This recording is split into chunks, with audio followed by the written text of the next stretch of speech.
Certainly to be scared has been part of the human nature since its very beginnings. What Alien says about us now are those fears that we have, which may be those fears that show up when we're dreaming, the nightmares. I think he took a lot of techniques from Alfred Hitchcock in the sense that you don't really see everything. The imagination is used, and I think that's what made it so terrifying. I think once you're making a movie, you better keep that pressure on all the way through. On anything, actually. But God knows on a thriller, or God knows it's a marathon of tension.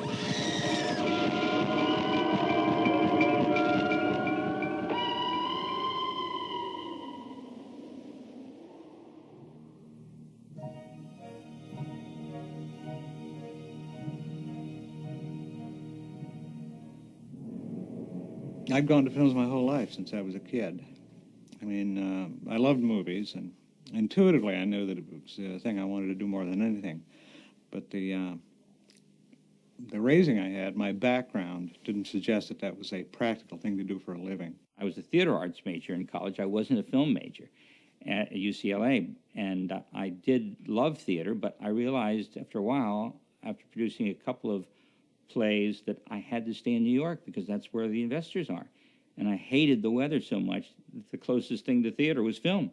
And I grew up in LA, so I decided, the hell with that. I'm not going to live in that freezing cold. I'll go into film. I applied to USC, NYU, UCLA.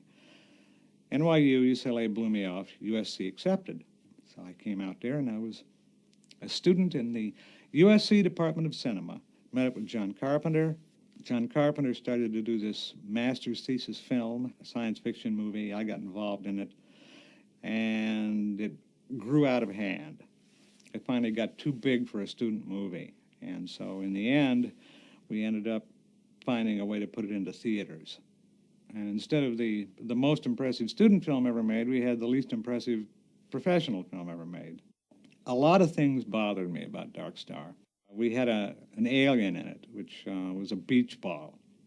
It was our second try on that alien. I went away from Dark Star really wanting to do an alien that looked real.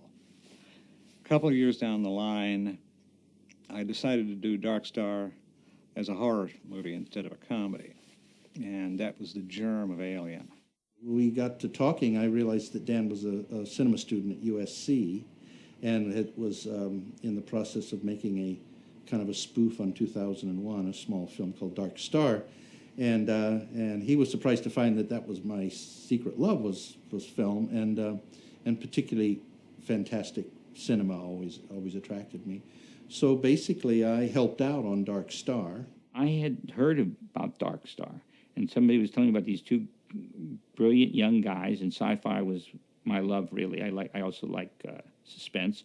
But I went to see Dark Star, and I spoke to Carpenter on the phone, and I spoke to Dan on the phone. But it seemed to me I just had a more rapport with Dan just from the phone conversations. And I told him I had the rights to what became Total Recall, which was the original story by Phil Dick, was called We Can Remember It For You Wholesale. So he knew the story. He said, I love that. Yeah, he said, you got the rights to that? I said, yeah. He said, okay, and I got something I got to discuss with you that I have been working on about a year, and I need to make a breakthrough. And maybe you're the guy that can make me have it happen. And that turned out to be Alien. I had this opening. I didn't know where it was going to go. I knew I wanted to do a scary movie on a spaceship with a small number of astronauts. Like I say, Dark Star is a horror movie instead of a comedy. And I had this creepy opening in which astronauts awaken to find that their voyage home has been interrupted. They're receiving a signal from this mysterious planetoid in an alien language. They go down to investigate. They get stalled down there. Their ship breaks down. I've got 29 pages written, but I don't know you. I can't trust you to leave the house with this. The story, I, of course, know, you have nothing written in the story. I said, no, I've just got the rights to the story. I hadn't yet tried to write it yet. And he said, okay, will you sit here and just read this? And this is what I got. And I'm stuck on it, frankly, but read this.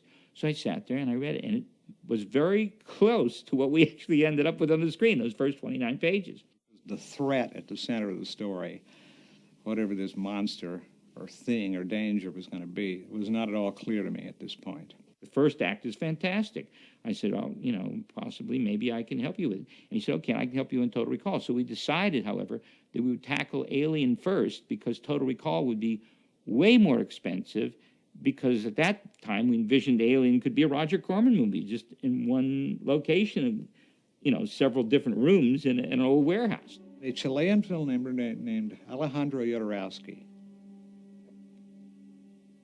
telephoned me from Paris. Was it Paris, France? Or Paris, Texas? No, Paris, France. He had made an art film called El Topo, which was very well received. And this man over this claimed that he had the backing and the rights to make a feature film of Dune. And he loved Dan's work that he did on designing the special effects for Dark Star. And he knew he had to do it at a budget with some creative people. So he hired Dan to work on it, help him with the storyline and also with the special effects.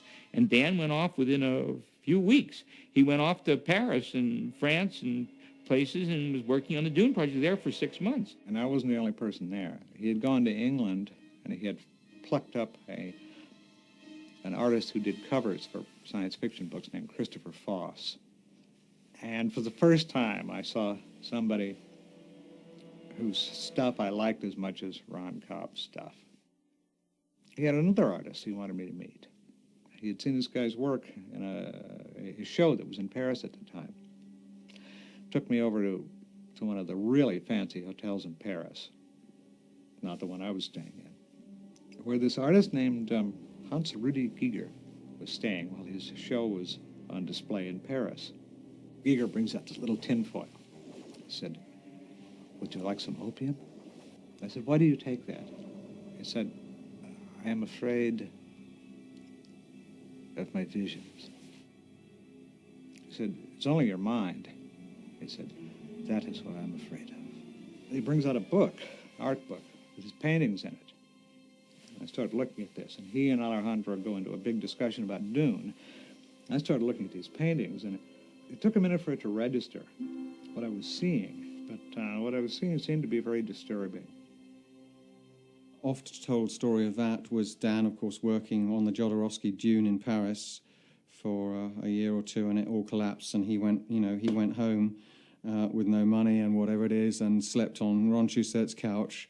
And I was in desperation. The only thing I could think to do, I had to sell a script. So he said, now light up the board, Ron. I've got this first act, and you like it. And he says, I know, you have a good mind from these just weeks and weeks I've worked with you before I left, and what I saw you did on Total Recall, which you did the short story. As far as you got it, I know you can make the breakthrough for me. Well, Star Beast is one of those titles that you think of, and then you throw them away. I was running through titles, and they all stank. I didn't like any of them. One morning at 3 o'clock, Ronnie's apartment, I'm typing away, writing dialogue, and the characters are saying the alien this and the alien that, and suddenly that word alien just came up out of the typewriter at me. I said, alien. It's a noun and it's an adjective. I said, yes, that's it. I have the title. It's simple. It's one word, and no one's ever used it. And it never changed from that moment on. No one ever tried. The title stuck, and that was amazing to us, even just that aspect of it. I went to storage, got my typewriter out, took it over to Ronnie Shoussett's living room, and wrote it up. Over the days and nights of the next 3 months, Ron keeping me alive by feeding me hot dogs. Dan said, somehow the monster has to get on board the ship in a way that'll amaze everybody. And so I woke up in the middle of the night and I said, Dan, I have an idea. And he said, what? And I said, the monster screws one of the people. He says, what? What are you talking about? I said, he jumps in his face, plants a tube down him, inserts his seed in him, and later it comes bursting out of his stomach. And Dan goes, oh, my God, it's the most amazing thing I've ever heard. Nobody's ever seen anything like that. And we just sat up all night and we wrote. And in 3 weeks, we had I would say, which is 85% of the plot, the structure. We didn't write the screenplay right there of what you saw became Alien, 85%. And whether they drew from other movies, they probably did, like everybody. They drew consciously or self-consciously from things like The Terror from Beyond Space. But they actually, the ingredient of this thing being incubated in a human being made the whole damn thing stand out. Ronnie wanted to be on board once I had written the thing. He saw it as a viable thing he wanted to be involved with. So we made ourselves a little deal. He would be on board as producer, and we started trotting it around and showing it to various, producing entities. And we got pretty close to deals in a couple of times, but they fell through, well, essentially because the people on the other end were demanding too much. They were trying to screw us. And so we went to Roger Corman's company. But then I think we were dealing with Bob Reamy, who later became head of Universal. Corman was out of town. And he said, yes. So, right, that looks like a pretty amazing success story. He loved that Dan's movie was good, even though it didn't make money. He knew that I co-wrote this with Dan, though I'd never made a movie in my life because I took my name off the other. And we were going to make a deal, but we didn't get to signing the papers. Or Alien would have been made as a low-budget Corman movie. A friend of ours named Mark Haggard ended up with a copy of it in his hands. He used to be an independent writer-director. Mark said, can I read this great script they're all talking about you have? And Dan said, sure. So, we gave him the script, and he just said, let's just wait a few days, and then we'll close our deal with Corman. Well, he calls us, of course, the same night. He said, it's great, it's live, and I can get the money. I can get the money immediately. So we looked at each other, and we said, okay, well, look, we can't wait. We don't want to blow the deal with Corman. It's got to be a limited time. He said, 2 weeks. Give me 2 weeks. Mark Haggard knew Walter Hill, a director of tough guy movies. Gave it to Walter Hill. Walter Hill showed it to his partner, David Giler, and then they showed it to their third partner, Gordon Carroll. The three of them had just formed a new production company called Brandywine Films. We had offices at the then Goldwyn Studios, now Warner Hollywood, and Walter's office was on the first floor, ground floor. And after lunch one day, he was sitting in his chair, ruminating, with the window open. And a friend of his was walking down the alleyway, and he stopped and said, Walter. This guy handed him the script through the window, and he read it, and he said, well, I'm maybe out of my mind. He said, I think this, he says, but I mean, the script is terrible, but it has one great scene in it, and read it and tell me what you think. I read it, and I thought it was absolutely terrible. And I called him up, and I said, well, you are nuts. This is crazy. Would you come to the big scene? I said, yeah, you think jumps out, and it's on his face. He said, that's not it. I said, look, I'm already on page 90. I said, he said, keep reading. And I came to the chest burster, and I called him back and said, well, I see what you mean.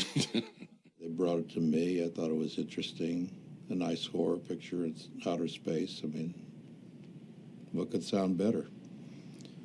And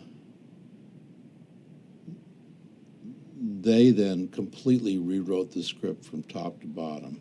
What I didn't understand when we made the deal with Brandywine, Giler and Hill, was that Giler and Hill wanted more than to produce this film. I didn't figure this out until, in fact, after principal photography. But they targeted my script since they decided they wanted all the credit for the screenplay, and they didn't want me to have any. Right from the beginning, David and Walter did several drafts. And it was the whole character of the film, not the spine of it in terms of story, even though that was changed quite a bit. But the whole character of the film changed when Walter and David took it over. As Walter himself said in one of the speeches he gave us during pre-production, he said, the greatest thing I have to bring to this project is I don't know anything about science fiction, and I don't like it.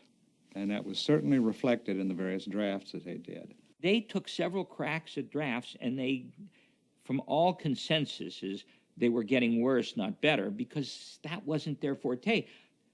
They did recognize it was great, but they weren't good at making it better or, in fact, at not making it even worse.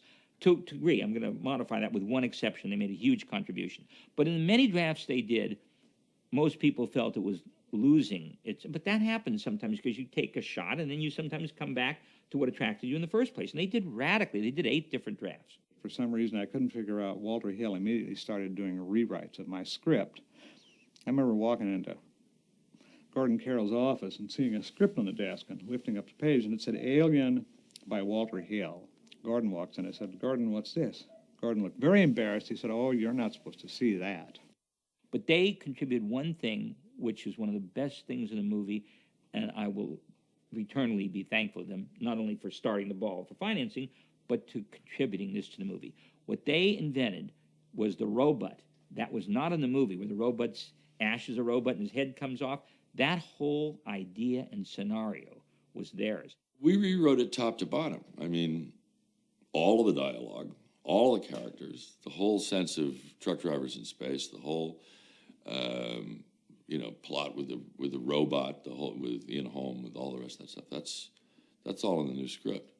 The only thing I could see he was doing was just stirring around the elements. First thing he did was change the names of all of the characters. One early discussion, Walter walks into the offices there at 20th Century Fox, and he said, I hate all those names in your script. He hates all the names. I mean, how do you hate a name? Oh, I hate all those names. So he changed them all. Of course, he didn't hate them at all. But he had the naive idea that if you changed all of the characters' names, this would count somehow as being a substantial rewrite of the material. With a story that's as often told as this kind of story is, you have to do it in a special way in order for it to be special. I mean, that's was our argument about the movie in general with Fox all the time, and I think they agreed, which was that you had to treat this kind of B monster movie as though it were an A movie. That script did not excite Fox enough for them to say, we want to go ahead and we want to make it. It must be remembered that this was pre-Star Wars. And we were confident, although we had other places we could set the film up, we were confident that Fox would ultimately, with another rewrite and whatever, would ultimately do it. We certainly hoped so. And when Star Wars came out and was the extraordinary hit that it was, then suddenly science fiction became the hot genre. I don't know that there was a consensus one way or the other about science fiction. I mean, since I was the responsible party for making Star Wars, and it was such a hit, concerns about science fiction went away very quickly. They wanted to follow through on Star Wars, and they wanted to follow through fast. And the only spaceship script they had sitting on their desk was Alien. So they green-lighted it. Wham.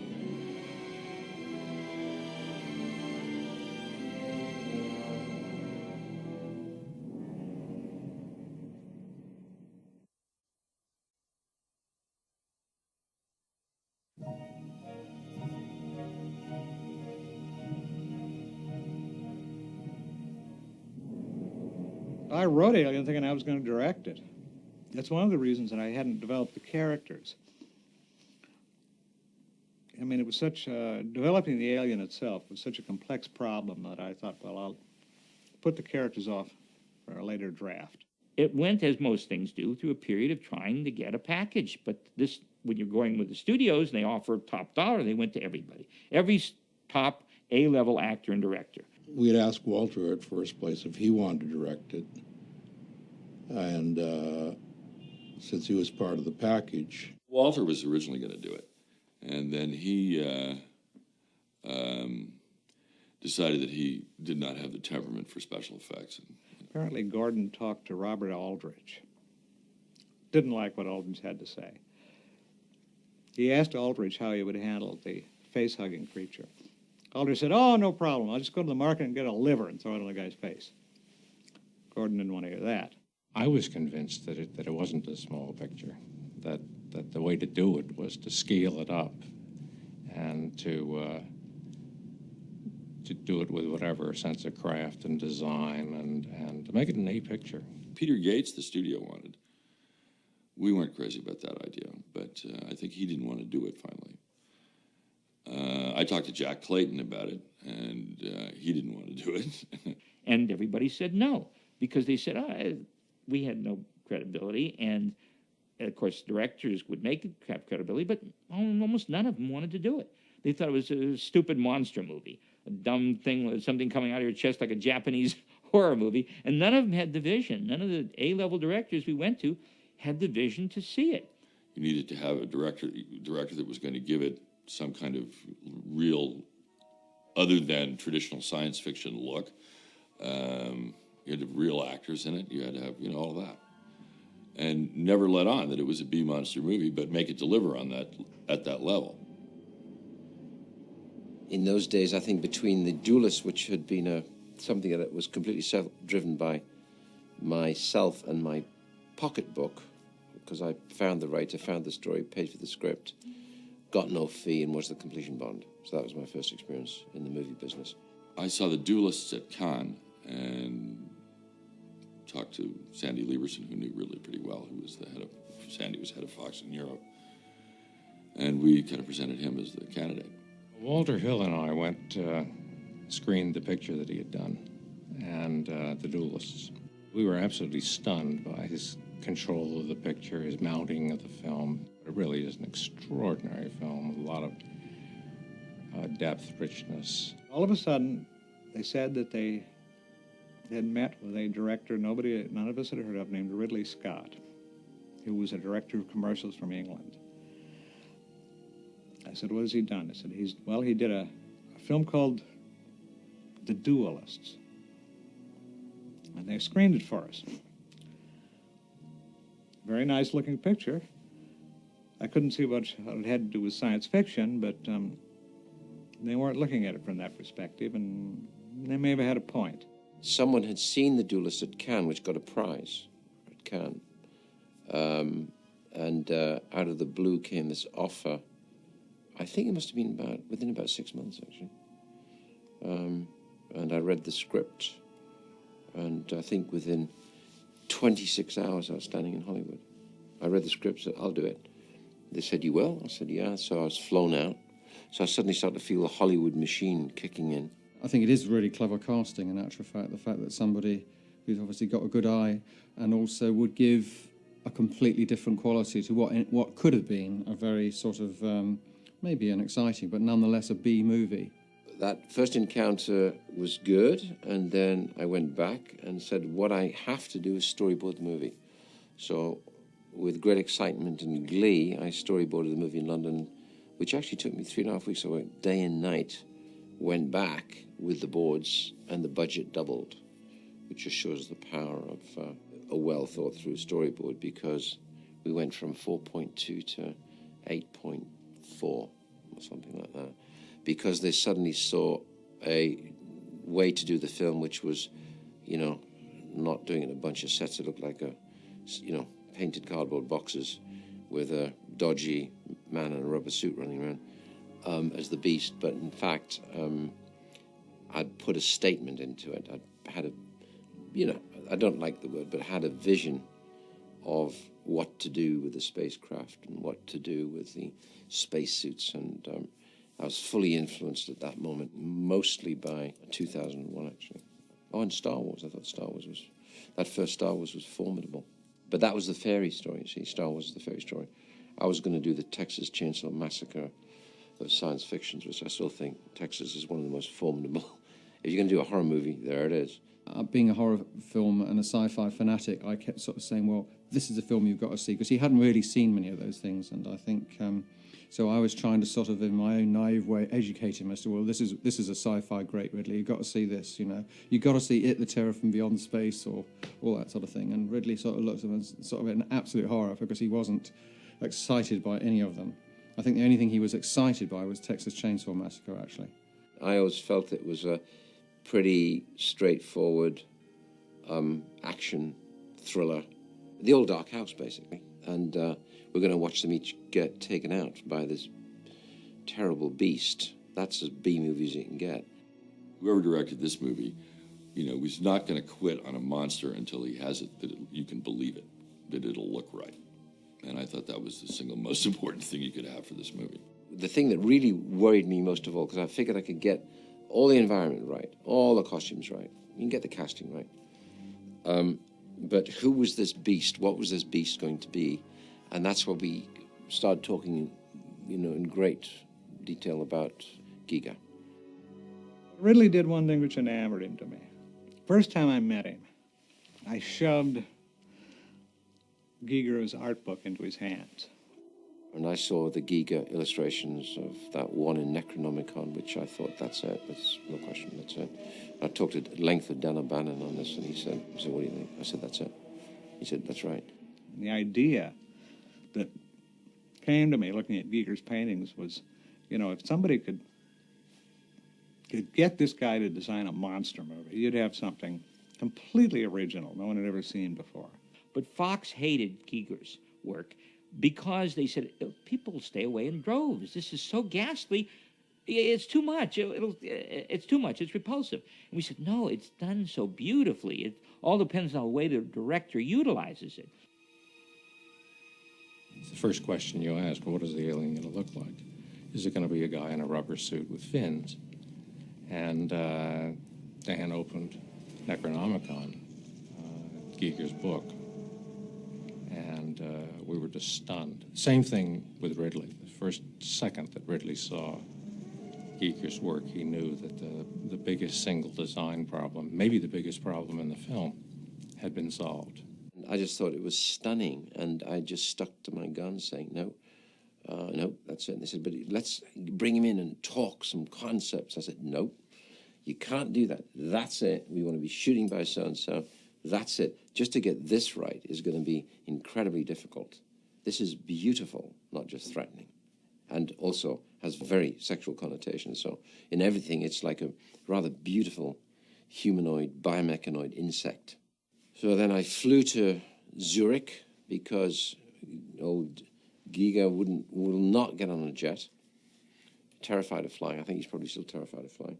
And I met him at his house, and I found him to be very nice and very sweet and very articulate and very specific. And he started going down this thing, and I'll redesign. I said, no. So we went through the same conversation again. I said, you don't need to. You've got 5 other things to design. Right through from egg, facehugger, chestburster, and what's that? 3. Then the beast.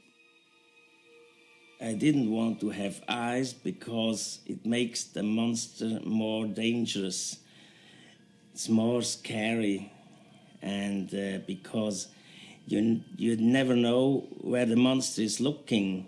This is the painting, the old alien that Ridley Scott wanted to have for his film, and that called Necronom number 4, and I did it in 1976. The only thing in the alien is the difference is that they are kind of sunglasses. Now we have this kind of shell, and here the tail, it's different. And yeah, also the other things like these tubes and this is like the alien. First, it was only a short time I should draw the monster. I did this here in Zurich, and then I had to come, then I haven't heard anything, and then I had to come to England. So he said, please come over for 3 or 4 weeks. And then at the end, I was about 5 months there, I think. Altogether, 7 months. Ridley wants that I do the 3 monsters. That was the facehugger, the chestburster, and the big alien. And then later on, I could do the rest of the surrounding of the alien. I was using Dune as my model of how to design a science fiction movie, the idea of getting great artists together in a room and having them all work. And we were doing that on Alien. It was me in charge instead of Jodorowsky. And we had the walls full of these dazzling designs for everything in the movie. He had a kind of a wish list of people he wanted to work on this film. One was Hans-Rudi Giger, myself, and Chris Foss, the British science fiction illustrator. And he always had this dream project that all 3 of us would work on this one film, and he got his way. And even before there was a director, Chris and I had a series of little art department above an old sound stage on Fox for a long, long time, drawing, and meeting directors as they would come in and look at the drawings and try to find out who was going to do what, and when and where, and if it would ever go. I knew Ron as a political cartoonist from the Los Angeles Free Press. Everybody loved his cartoons. And I had the gall to actually call him on the phone and go visit him in his apartment in Westwood. We became friends that way. And I discovered something at that time was not known about him, that he did science fictional paintings. And they were incredible. Dan came to me with the script, the original script that he and Ron Shusett had written for Alien, and had me read it, and it was quite amazing. It was quite, and he wondered if I could help him do some visualizations, a series of paintings that he could send around with the script, and I did. I did quite a few, but we were still groping as to what the thing should look like.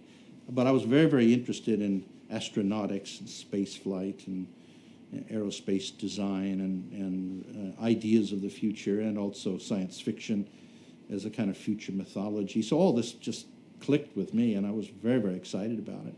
We all contributed all kinds of things for the different versions of the script, and Chris Voss just turned out tons and tons of exterior drawings of what the ship should look like. And we kind of differed in that he was very metaphorical and sort of fantastic, and I was very interested in tapping the idea of what things could look like if they were drawn from a more realistic consideration of what a spaceship should be, without going NASA.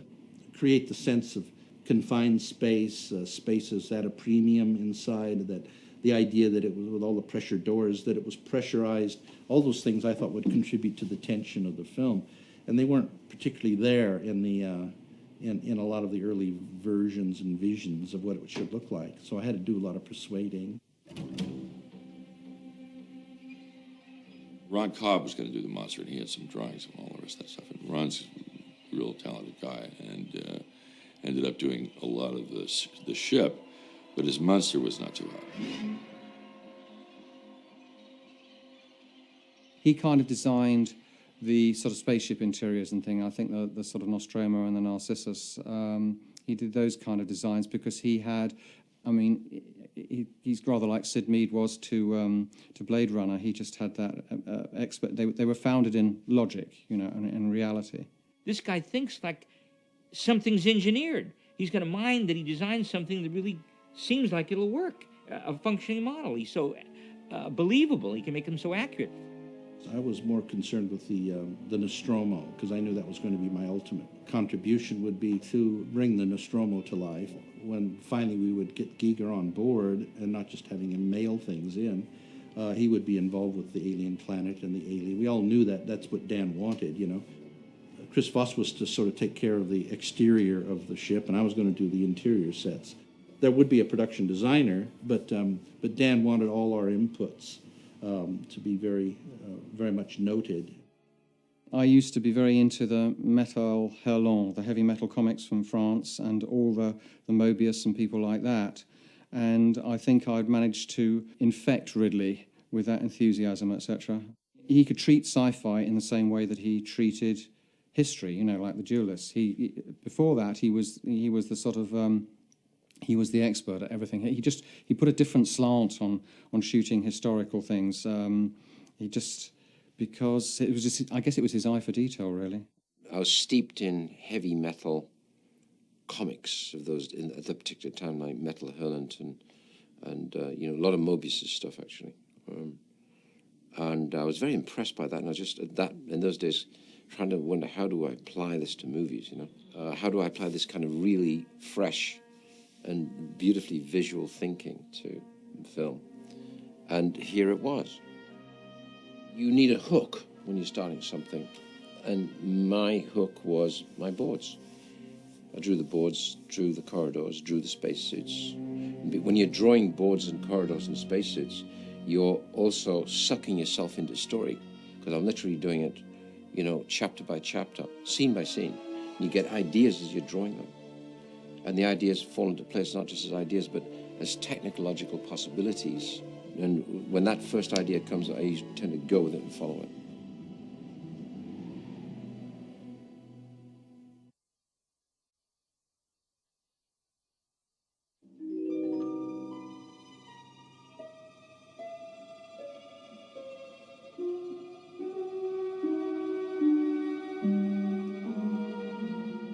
were only 7 or 8 people in the whole movie. So Ridley had said to me one day, he said, I'm going to cast every other role with the most brilliant actor I can that doesn't need help from me, because I'm going to concentrate on the visual style.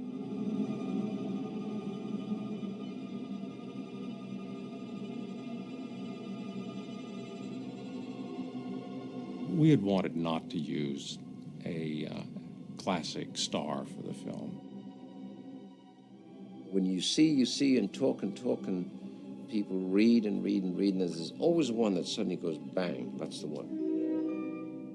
Ridley Scott had asked me to cast his first film, which was The Duelists, and we'd worked together really well, and it was very enjoyable. So totally different from Aliens. It was Napoleonic Wars, full of character actors.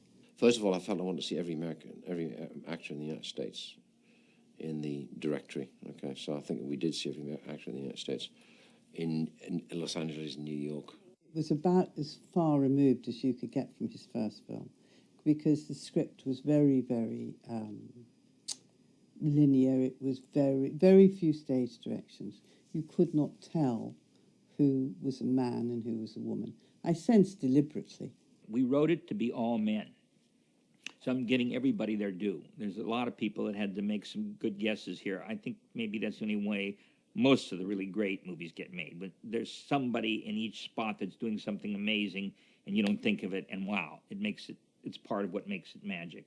David Giler and Walter, who sort of took over the writing from Ron and from Dan, I think they came up, I'm not sure whether it was David or not, an idea of sort of to try and break the mold of making Ripley a woman, and of kind of making it more, I mean, the truck drivers in space analogy I think is a pretty good one, and that appealed to Ridley because, the thing that didn't appeal to him as an art director was sort of, shiny Flash Gordon surfaces and things like that. He wanted the thing to be just like a battered old truck where there was bits of tape over cracks in the chairs they sat in and things like that.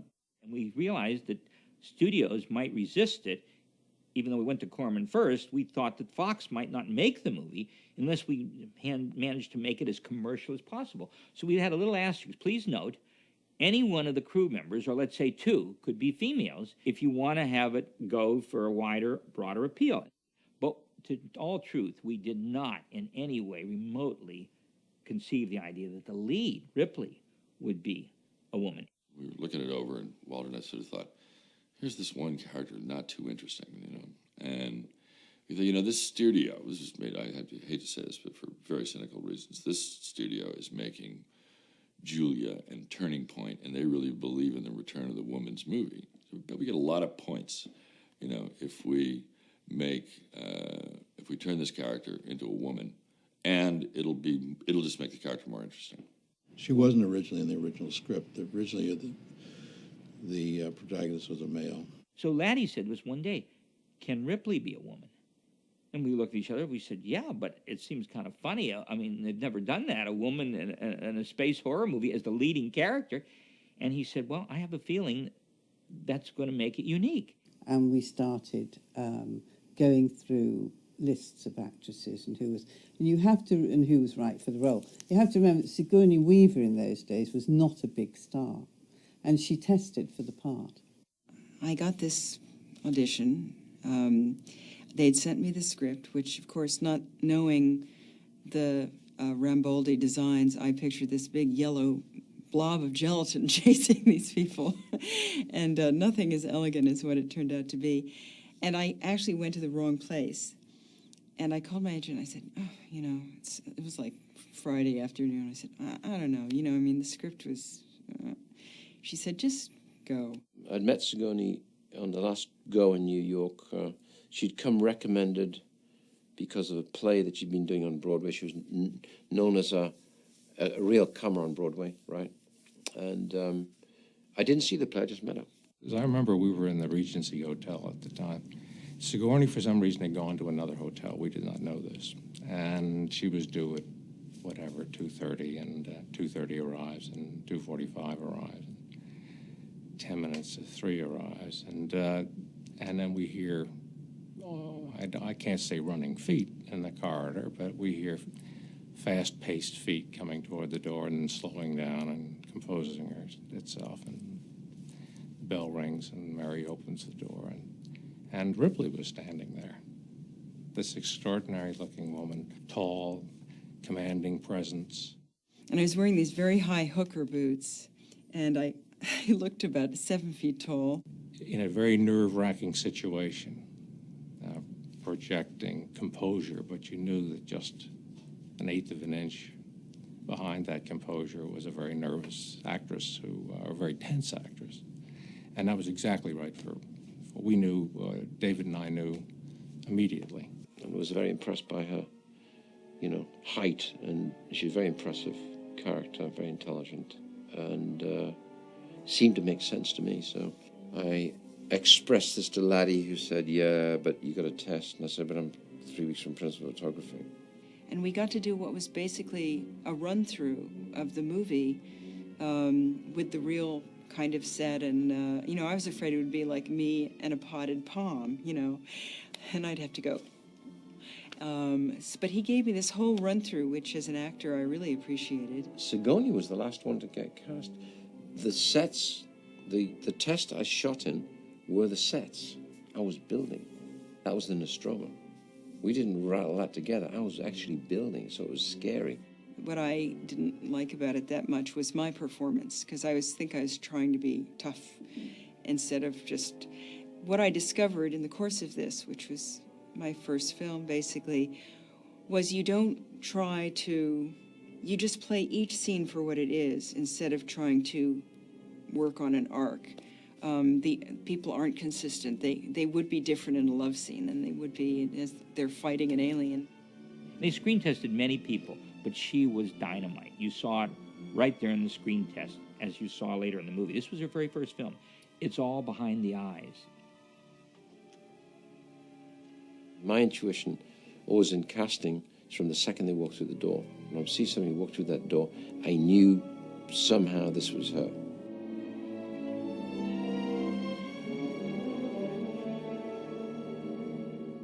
Then there was the second woman, Lambert, but it was a difficult one to finally arrive at Veronica Cartwright. I can't remember the films she'd been in before, but she played a way out, weird sort of character. And she had a particular intensity and unconventional looks, which made her very, very right for it. I went on an interview in Los Angeles, and I met with the casting people there. Originally, I had read for Ripley, and I was called back, and I read again for Ripley with Ridley there. Then I was due to go over to England. So I had gone over for vacation. So I talked to my agent before I left, and I said, are they still casting for Alien? I mean, I might as well go see them again, or at least let them know that I'm here. So I went in again, and I read again while I was there. And then I found out, I come home, but I find out I get it. So I go over thinking I'm doing the part of Ripley. Nobody bothered told me that I was doing the part of Lambert until they called to do wardrobe. And they said, well, you need to come in and to get your gear and stuff for Lambert. And I said, oh, I'm not playing Lambert, I'm playing Ripley. Oh, no, that part's been cast. So I said, well, wait a minute. I haven't even read this script from another perspective. So here I am in England. I call back my agent. I said, aren't I doing Ripley? And he said, yes. And I said, well, they said that I'm doing Lambert. So I said, well, I'm going to have to reread this script and see. So I reread it, and bothered me a lot that she was so weepy all the time. I mean, every time she seemed to, but they convinced me that I was the audience's fears. I was reflection of what the audience is feeling. What you wanted to avoid all the way through was these people looking like just ordinary, bland, nice, middle-of-the-road, middle-class people. That would not have... They had to be vivid. You know, you were stuck with them in this capsule, or whatever you want to call it, for a long time, and they had to be vivid and very clearly defined. When I read Alien initially, I wasn't drawn to the project. Ridley wasn't attached. It was, my understanding was going to be a $2 or $3 million budget on it. And I thought, well, you're not going to make an effective film for that. And, you know, it's a nice piece of material, has potential, but you're not giving it that potential. And that, I thought, was that.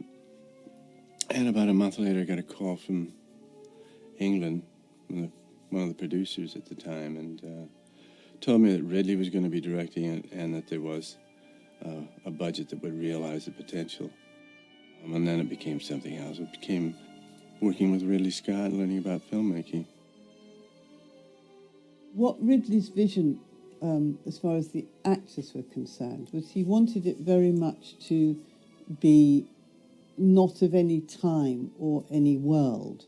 So it was important there was a mixture of nationalities. I cannot remember if Yaphet Kotto's character was written as such, but he was obviously perfect for that part because he's so vivid, a wonderful actor.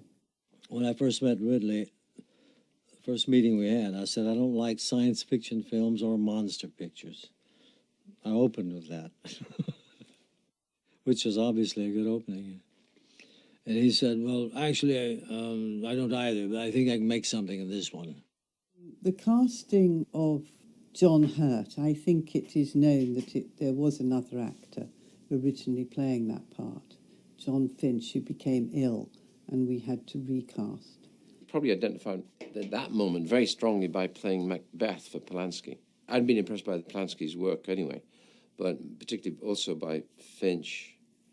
And so he said, yeah, sure, I'd love to do this. He came on board.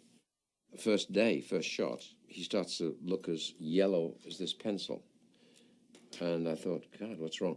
And we did a couple of takes, and he seemed absolute lackluster, no energy. He's sagging in his seat, and we cut. And I got up and went over to him and said, what's up, you all right? He said, no, I'm terrible. I said, I feel terrible. He said, how do I look? I said, terrible. And we had to lift him out of his seat, and he was carried away. And it turns out that he was a diabetic. I had been asked if I'd like to do Alien, but I had already committed to the South African film. So that was dropped. And the actor that was going to play Kane later, for one reason or another, had to drop out. That night, we had a quick regroup in the office. And that night, I drove to Hampstead Village and met with John Hurt. And then they heard that I was then free. So Ridley Scott came to me, and we talked till gone midnight, say, on the Monday. Prepared him, of course, for what it was, and he said, so when do I start? And I said, tomorrow morning. And on the Tuesday morning, I was on the set at 7:30. So it was not a usual film for me. The script didn't arrive, and I didn't mull it over, and I didn't decide this, that, and the other. I had a long pitch from Ridley, and a very interesting one, too. And by the end of it, I said, okay, Ridley, you better send the car around now to take me out to the studio. I think life and acting and everything is so full of those things. What if it hadn't happened? Like, nobody knows. I think John Hurt would probably still have exactly the same career because he's done so much varied and wonderful work. That really brings us to Ian Holm, who I think is the most wonderful actor and hadn't done anything like that at all before. And Ridley was really thrilled that he wanted to do it. And in those days, he'd done very little film. He'd done a bit of television, but he was really very much a theatre star. Casting was extensive, and even though it's only for 7 people, at the end of the day, I think it's a pretty definitive cast. The casting is enormously important to the whole making of the film, to the director's concept of the film, because it does so much work for the director, just innately in who you cast. It gives the director so much to work with, or not, if it's not properly cast. So it is an extraordinarily sort of subtle skill that's difficult to explain, but people who know about filmmaking understand it, and audiences who don't know about it appreciate it without always understanding what they're appreciating.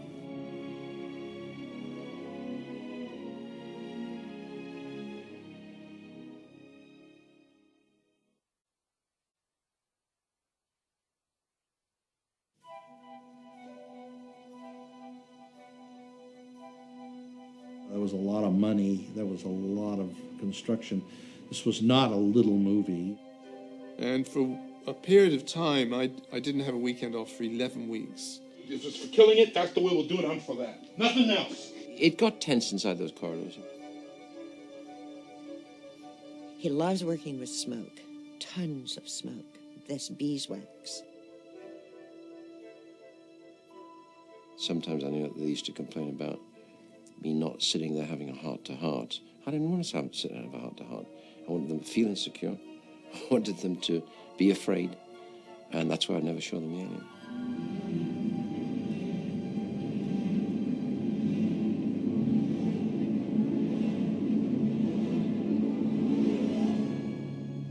The whole thing pivoted on believing a number of rather fantastic things. And it was very clear that if the monster looked silly or the chest-bursting scene looked ridiculous or, the whole thing was a lost cause. My personal predominant writing emotion throughout that whole production was deep worry. For once in my career, create a really good movie. The elements were there. And at the same time, there were elements there that could bring it all down and turn it into, kiddie litter.